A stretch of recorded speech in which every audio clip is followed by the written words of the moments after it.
అందరికీ నమస్కారం. నేను మీ సింగరబాబుని. Welcome to Venkanna the temple explorer YouTube channel.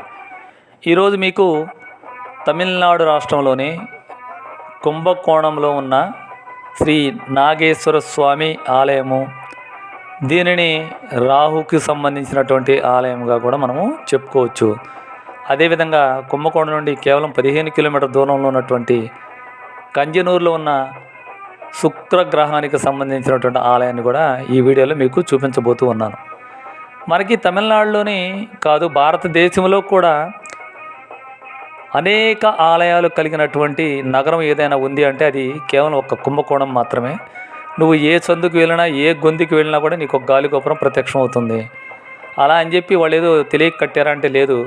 ప్రతిదానికి ఒక అద్భుతమైనటువంటి చరిత్రను కలిగినటువంటి అనేక ఆలయాల సమూహమే ఈ కుంభకోణం. అందులో మనం ఈరోజు మీకు చూపించబోతున్నటువంటి ఆలయము నాగేశ్వర స్వామి ఆలయం. నాగేశ్వర స్వామి ఆలయము తమిళనాడులోని తంజావూరు జిల్లా కుంభకోణంలో ఉన్న శివునికి అంకితం చేయబడినటువంటి దేవాలయంగా ఈ ఆలయాన్ని మనం చెప్పుకోవచ్చు.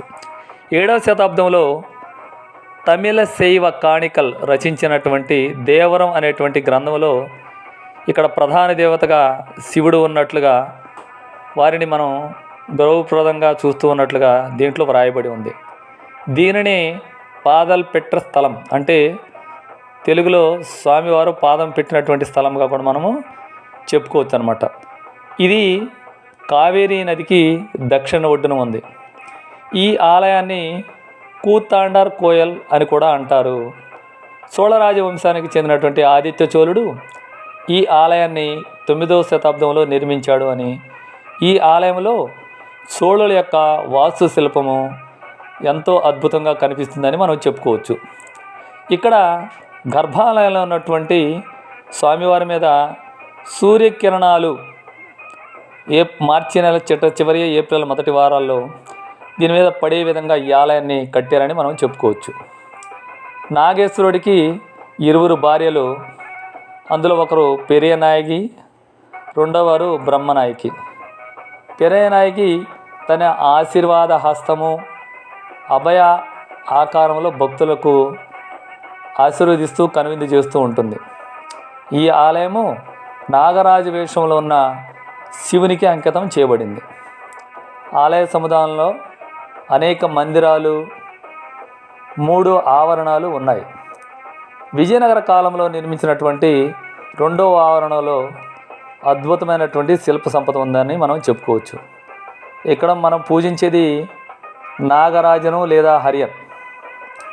అంటే ఇక్కడ సారంగపాణి ఆలయంలాగా ఈ ఆలయంలో కూడా రథం లాగుతూ ఉండేటట్లుగా ఉండేటువంటి ఆలయం అన్నమాట. ఇది రాహుగ్రహానికి సంబంధించినటువంటి ఆలయం. మనకి ఈ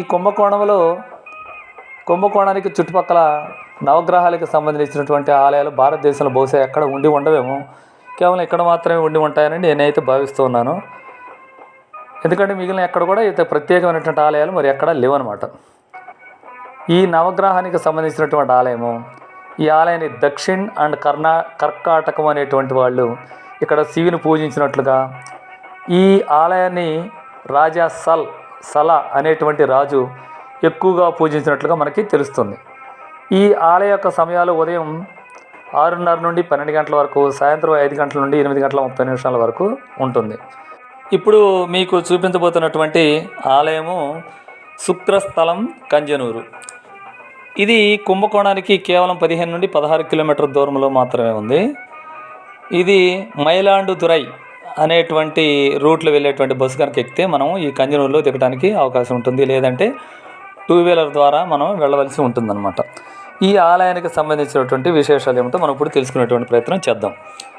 శుక్రుడు అత్యంత ప్రయోజనకరమైనటువంటి నవగ్రహాలలో మొదటివాడు. ఒక వ్యక్తికి అకస్మాత్తుగా శ్రేయస్సు మరియు అదృష్టం వచ్చినప్పుడు శుక్రయోగం ప్రారంభమైంది అని అంటూ ఉంటాం. మానవుని పూర్వజన్మలో చేసిన పుణ్యానికి బదులుగా అదృష్టాన్ని మరియు ప్రాపంచిక సుఖాలని బహుమతిగా ఇచ్చేటువంటి అధికారం శుక్రాసురుడికి మాత్రమే ఉంటుంది. ఇది కుంభకోణం సమీపంలో కంజనూరు శుక్రన్ ఆలయం ఉంది. దీనిని శుక్ర దోషం కోసం పరిహారముగా సందర్శిస్తూ ఉంటారు. కలతీర్థ దోష పరిహారము నిర్వహించేటువంటి ఆలయము అగ్నేశ్వర అని పిలువబడే శివుని ప్రధాన దేవత. అతని భార్య కర్ప గాయంబల్. అష్టదిక్పాలలో ఒకరైనటువంటి అగ్ని భగవానుడు ఇక్కడ శివుని ఆరాధించినట్లుగా మనకి తెలుస్తుంది. అందుకని ఇక్కడ శివుని అగ్నీశ్వరుడు అని పేరు వచ్చింది. ఈ ఆలయ ప్రకారంలో కొన్ని శివలింగాలు ఉన్నాయి. వాటిలో ఒకటి కంసరాజుచే ప్రతిష్ఠించబడింది. ఇక్కడ భగవంతుడు దక్షిణామూర్తి. రాక్షసుడు తన పాదాల క్రింద నలుగుతూ కనిపిస్తాడు. రాక్షసుడు అజ్ఞానాన్ని, దక్షిణామూర్తి అజ్ఞానం నుండి ఆత్మజ్ఞానం వైపు నడిపిస్తారని అర్థము. ఇది ఈ ఆలయం యొక్క ప్రత్యేక లక్షణము. స్థల పురాణం ప్రకారము బ్రహ్మదేవుడు ఇక్కడ పార్వతితో శివుని వివాహ దర్శనముతో అనుగ్రహించాడని చెప్తారు. ఇక్కడ శుక్రునికి ప్రత్యేకమైనటువంటి సన్నిధి లేదు. శివుడే శుక్రునిగా అవతరించినట్లుగా మనకి చెప్తారు. ఇక్కడ ఎవరికైతే శుక్రగ్రహం యొక్క అనుగ్రహం కావాలి లేదా శుక్రగ్రహం ప్రభావం కావాలి అనుకునేటువంటి వాళ్ళు ప్రతి శుక్రవారం ఉదయం 9 గంటల నుండి 12 గంటల మధ్య 1000 రూపాయల టికెట్తో ఒక వ్యక్తిని అనుమతిస్తారు. ఒకవేళ భక్తులు తక్కువగా కనుక వచ్చినట్లయితే ఆ కుటుంబ సభ్యులు మొత్తాన్ని 3 వరకు అనుమతించడం జరుగుతుంది అని మనం ఈ సందర్భంగా చెప్పుకోవచ్చు. ఈ ఆలయము చాలా విశిష్టమైనటువంటి ఆలయముగాను అతి పురాతనమైనటువంటి ఆలయముగా కూడా మనము చెప్పుకోవచ్చు అనమాట. సన్నిధిలో ఉన్నటువంటి స్వామివారు వీరేనండి. ఆ తర్వాత మనం ఇక్కడ అనేక చిన్న చిన్న ఉపాలయాలు కూడా ఉన్నాయి. ఇప్పుడు మనం నటరాజ స్వామి సన్నిధిని సందర్శించుకొని ముందుకు వెళ్తూ ఉన్నాం అన్నమాట. ఇక్కడ మరికి అమ్మవారు అయితేనేమి, ఆ పక్కన మరి స్వామివారు అయితేనేమి, వీళ్ళందరూ పక్కనే ఉన్నారు.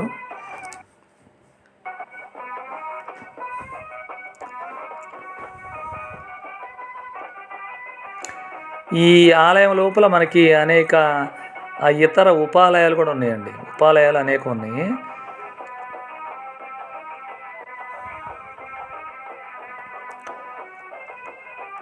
ఇప్పుడు ఆలయం యొక్క ప్రధాన ఆలయం లోపలికి వెళ్తూ ఉన్నాము.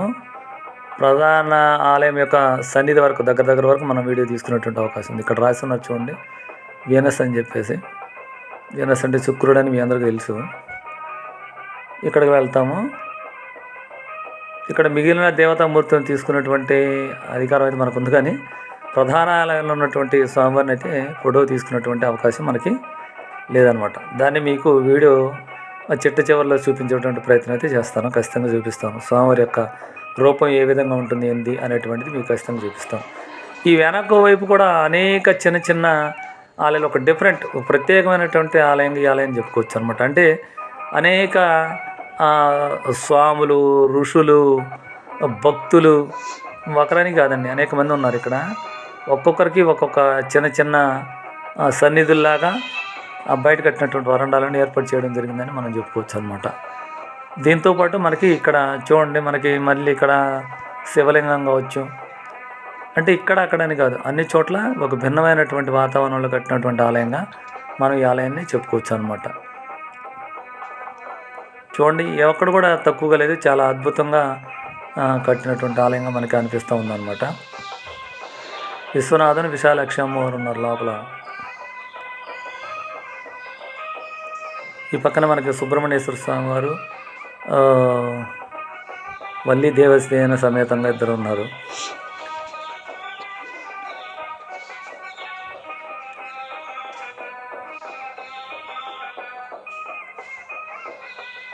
బయట కానీ ఈ ఆలయాన్నిటిని కరెక్ట్గా మెయింటైన్ చేయడం అంటే చాలా కష్టంతో కూడుకున్న పని. ఇక్కడ మళ్ళీ సుబ్రహ్మణ్యేశ్వర స్వామి వారు మళ్ళీ ప్రత్యేకంగా ఆయనకు ఒక ప్రత్యేకమైన సన్నిధిని కూడా ఇక్కడ ఏర్పాటు చేయడం జరిగింది. ఈ వరండాలనే కొంచెం మనం కనుక ముందుకు వెళ్ళి ఎడమ చేతి వైపుని తిరిగితే ఇక్కడ మరి లక్ష్మీదేవి అమ్మవారు కూడా ఉన్నారు. లక్ష్మీదేవి అమ్మవారు కనిపిస్తున్నారు చూడండి.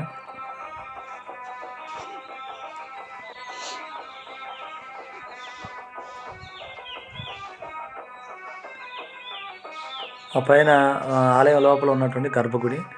ఇక్కడ అమ్మవారి యొక్క రూపాలు మొత్తం 9 రూపాయలను కలిగి ఉన్నటువంటి అమ్మవారు అనమాట.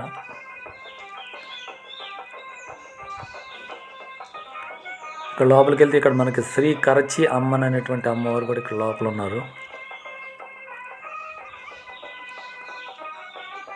అప్పట్లో మనకి దీపాలు అమ్మవారికి లేదంటే స్వాములకి దగ్గరగా పెట్టడానికి చిన్న చిన్న గూళ్ళలాగా ఏర్పాటు చేసేవాళ్ళు. అక్కడ దీపాలను వెలిగించి వచ్చేటువంటి వాళ్ళు అనమాట.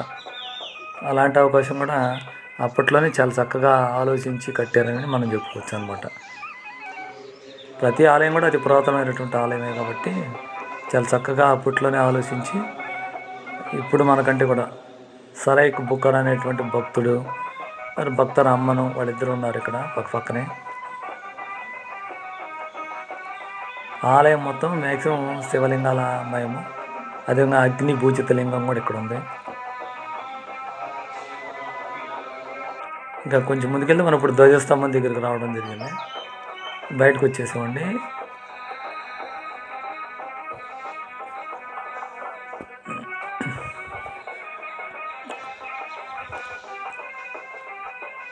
స్వామివారు యొక్క వాహనమైనటువంటి నందీశ్వరుడు ఉన్నారు, బలిపీఠం.